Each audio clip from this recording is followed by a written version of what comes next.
Brace B to God. கர்த்தருடைய நாமம் மகிமைப்படுவதாக. எங்களை அதிகமாய் நேசிக்கிற எங்கள் அன்பின் பரம தகப்பனே, இந்த கிருபையான கர்த்தாவே, காலை விளைக்காய் மக்கள் நாங்கள் நன்றி செலுத்துகிறோம் ராஜா.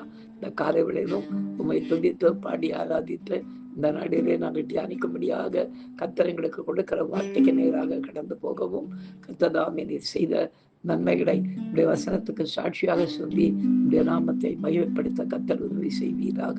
இயேசுவின் நாமத்தில் ஜெபிக்கிறோம் எங்கள் ஜீவனுள்ள நல்ல பிதாவே. ஆமேன், ஆமேன், ஆமேன்.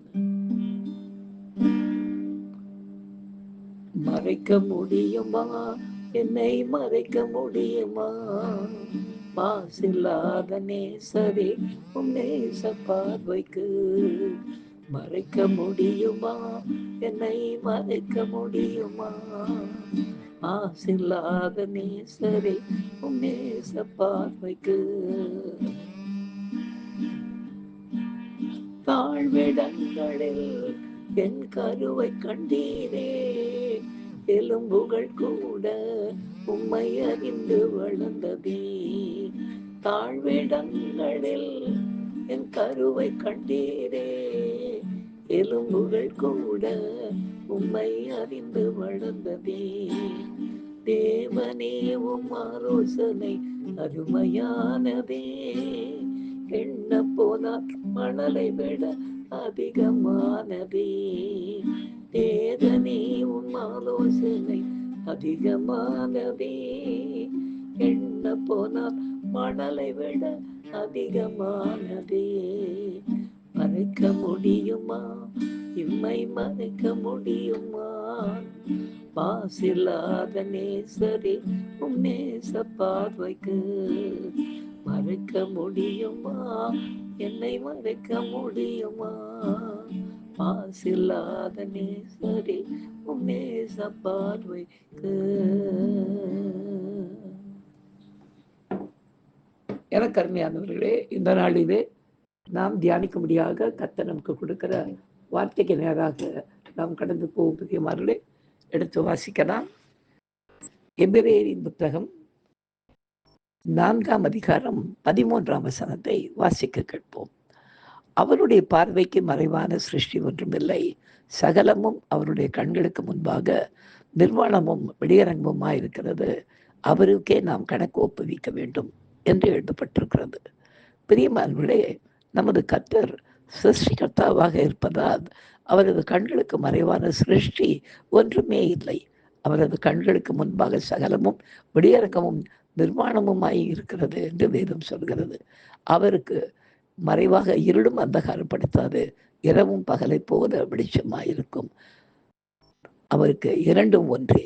எனவே நமக்கு புலப்படாத சில காரியங்கள் நமது வாழ்வில் நேரிடும் போது, அது எந்த காரியமாக இருந்தாலும் அதை கர்த்தரிடத்தில் நாம் விசாரிக்கும் போது உண்மை அவர் நமக்கு சரியாக வெளிப்படுத்தி கொடுப்பார்.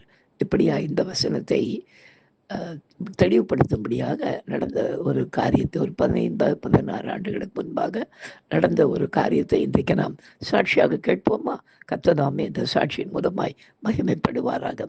எனக்கு அருமையானவர்களே, மதுரை பகுதியில் ஊழியம் ஆரம்பிக்கப்பட்ட நாட்களுக்கு முன்பாக சென்னையிலே நான் ஊழியம் செய்து கொண்டிருந்த போது முதலாவதாக ஹைகோர்ட்டுக்குள்ளே போய் கர்த்தருக்கு ஊழியத்தை ஆரம்பிக்க சொன்னார். அங்கே வெளியரங்கமான அநேக அற்புதங்கள் நடந்தபோது ஹைகோர்ட்டு கேஸுக்காக வருகிற நிறைய போலீஸ்காரர்கள் அவங்கெல்லாம் வந்து அந்த கூட்டங்களிலே வந்து கலந்து கொண்டு ரொம்ப சந்தோஷமாய் கூட்டம் முடிந்த உடனே எனக்கு கை கொடுத்து ஜபித்து கொண்டு போவார்கள். கொஞ்ச நாளைக்கு பிற்பாடு அந்த கூட்டங்களுக்கு வந்து கொண்டிருந்தவர்கள் மூலமாக ஆதம்பாக்கத்திலே இருக்கிற ஒரு அது சொல்கிறது போலீஸ் காலனி மாதிரி இருக்கும் அந்த இடத்துல கூட்டங்கள் ஒழுங்கு செய்யப்பட்டு அங்கே 2 மாதத்துக்கு ஒரு முறை இல்லை மாதத்துக்கு ஒரு முறை அப்படியாக கூட்டங்களுக்கு நான் போய் கொண்டிருந்தேன். இப்படியாக கொஞ்சம் கொஞ்சமாக இந்த போலீஸ்காரர்கள் மத்தியில் இந்த காரியத்தை கர்த்தர் பெரிதுபடுத்தி கொண்டே இருந்தார். இந்த நேரத்திலே தான் நான் மதுரைக்கு போயிருந்தேன். போயிருந்தப்ப மதுரையிலே குடியிருக்கிற ஒரு போலீஸ்காரர், ஆனால் இங்கே அவர் பக்கத்தில் வேலை செய்கின்றவர். அவர் ஒரு நாள் என்னோடு பேசி கொண்டிருக்கும் போது ஒரு கேஸ் விஷயத்தை குறித்து பேசி, இதுக்கு என்னமே ஒரு முடிவுனே தெரியாமல் இருக்கு பாஸ்டர் அப்படின்னு சொல்லி பேசினார். என்ன அப்படின்னு, நீங்கள் மதுரைக்கு போகும்போது எனக்கு சொல்லுங்கள், நானும் வரேன் அப்படின்னு சொன்னார். சரி, நான் மதுரைக்கு போகும்போது அவரும் வந்திருந்தார். அப்பொழுது அங்கே இருக்கிற ஒரு உயர் அதிகாரி நினைக்கிற ஏதோ டிஜிபி என்னன்னு தெரியல, எனக்கு சரியா ஞாபகம் இல்லை. அவரிடத்தை கொண்டு போய் என்னை உட்கார வைத்தார்கள். அப்புறம் உட்காரும்போது அவர் சொன்னார், பாஸ்டர் ஜெபம் பண்ணி எல்லாம் சொல்லுவாரா அப்படின்னு சொன்னாங்க. எனக்கு ஒன்றும் புரியல. நீங்கள் என்னன்னு எனக்கு நீங்கள் சொல்லுங்க. கர்த்தர் எனக்கு ஏதாவது காரியத்தை வெளிப்படுத்தினா அதை நான் உங்களுக்கு சொல்லுகிறேன்னு.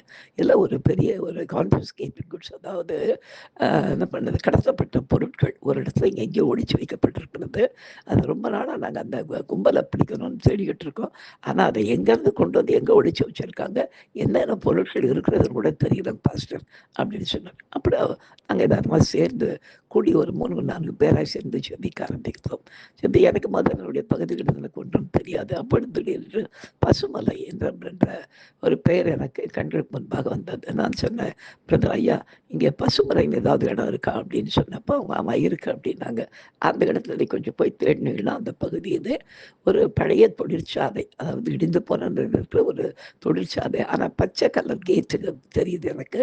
அந்த பச்சை கலர் கேட்டுக்கு பின்பக்கத்தில் இந்த களவாடப்பட்ட இந்த பொருட்கள்லாம் அங்கே வந்து ஒழித்து வைக்கப்பட்டிருக்குது ஆண்டவர் சொல்கிறார், நீங்கள் போய் பாருங்கள் அப்படின்னு நான் சொன்னேன். இப்போ சொல்லி அவர் ஆச்சரியப்பட்டார், ஏதோ ஒன்று தெளிவாக சொல்கிறீங்க, சரி நாங்கள் பார்க்குறோம், சர்ச் பண்ணுறோம் அப்படின்னு சொல்லிட்டு மறுநாள் அவங்க ஒரு கூட்டமாக கிளம்பி போய் அங்கே அந்த பகுதிகளை தேட ஆரம்பித்தார்கள். அப்போ அந்த இடத்துல ஒரு பழைய தொழிற்சாலை, அதாவது ஒரு ரொம்ப நாளாக மூடப்பட்ட இருக்கிற தொழிற்சாலை. அந்த கேட்டு கரெக்டாக அந்த பச்சை கலர் கேட்டாக இருக்கவோ, அவங்க இந்த பக்கமாக ஏறி அந்த பக்கமாக இறங்கி போய் பார்த்தப்ப அங்கே மூட்டையாக இங்கே இந்த கடவாடப்பட்ட இந்த அது என்னென்னவோ பொருட்கள் எனக்கு சரியாக தெரியவில்லை, எல்லாம் அங்கே இருக்கிறதாக தகவல் வந்து உடனே எனக்கு அதை தெரியப்படுத்துகிறார்கள். பாஸ்டர் நீங்கள் சொன்ன மாதிரி பசுமதிக்கு அருகாமையில் இருக்கிற ஒரு பழைய தொழிற்சாலையின் உட்படுத்த இந்த காரியங்கள் வைக்கப்பட்டிருக்கிறது. ரொம்ப உதவியாக இருந்தது எங்களுக்கு. ஆண்டவர் இப்படி நமக்கு சில காரியங்கள்லாம் வெளிப்படுத்துவாரா அப்படின்னு கேட்டாங்க. அப்போ அவனுக்கு நான் சொன்னேன், வேதத்தில் பவுலை வந்த அந்த காலத்தில் சவுலை வந்து பழைய ஏற்பாட்டு சவுலை அந்த நாளிலே ராஜாவாக்கும் போது சீட்டு போடப்பட்டு ராஜாவாக்க பழக்கம் இருந்தது இந்த காலத்தில். அப்படி சீட்டு போடும்போது அந்த சீட்டு கடைசியிலே சவுதனுடைய பேருக்கு வந்தது. அப்போ சவுதை தேடின்னு போனப்போ சவுத் அங்கே போய் இராணுவ தளவாடங்களுக்கு பின்னால் ஒளிந்து கொண்டிருந்தான், யாரும் தன்னை பார்க்க முடியாதுன்னு. அப்போ ஆண்டவர் இந்த ஜனங்களுக்கு சவுத் எங்கே இருக்கிறான்னு கேட்டப்போ ஆண்டவர் இந்த இடத்துல இந்த ஒளிந்து கொண்டிருக்கிறான்னு சொல்லி அனுப்பி அங்கே போனால், அதே போல் சவுத் அங்கே ஒளிந்து கொண்டிருந்ததை கண்டு அவனை கொண்டு வந்து ராஜாவாக்கினார்கள் இருக்கையா. அதனால கர்த்தருடைய கண்களுக்கு மறைவான காரியம் ஒன்றும் கிடையாது. அதனால தான் ஆண்டவர் இந்த காரியத்தை வெளிப்படுத்தினார். அவர் வெளிப்படுத்தினார், அதனாலதான் இந்த காரியம் நமக்கு கிடைச்சது அப்படின்னு சொல்லிட்டு அந்த நாளிலே வேதத்தை கொஞ்ச நேரம் அவர்களுக்கு நான் போதித்து தேவனுடைய பெரிதான கிருபையினாலே ஒரு பெரிய காரியத்தை கண்டுபிடிக்க கர்த்தர் உதவி செய்தார். கர்த்தருடைய நாமம் மாத்திரம் இந்த சாட்சியின் மூலமாய் மகிமைப்படுவதாக. நாம் ஜெபிக்கலாம். எங்களை அதிகமாய் நேசிக்கிற எங்கள் அன்பின் பரம தகப்பனே, இந்த கிருபையான விளக்காய் மக்கள் நன்றி செலுத்துகிறோம், மகிமைப்படுத்துகிறோம் தகப்பனே. அப்பா, உங்களுடைய கண்களுக்கு மறைவான சிருஷ்டியோ காரியமோ ஒன்றும் இல்லை ஆண்டவரே. நாங்கள் உம்மிடத்திலே விசாரிக்கும் போது அவைகளை எங்களுக்கு நீர் கர்த்தாவை வெளிப்படுத்தி காண்பிக்கிற தயவு காய் மக்கள் நன்றி செலுத்துகிறோம், மகிமைப்படுத்துகிறோம். பெரிய காரியங்களை செய்யுங்க. தொடர்ந்து உங்களுடைய ஆலோசனையின்படி காரியங்களை நாங்கள் கேட்டு பெற்றுக்கொள்ள கர்த்தருக்கு உதவி செய்வீராக. இயேசுவின் நாமத்தில் ஜெபிக்கிறோம் எங்கள் ஜீவனோட நல்ல பிதாவே, ஆமென். ஹல்லேலூயா, ஹல்லேலூயா, ஹல்லேலூயா. God bless you. Thank you.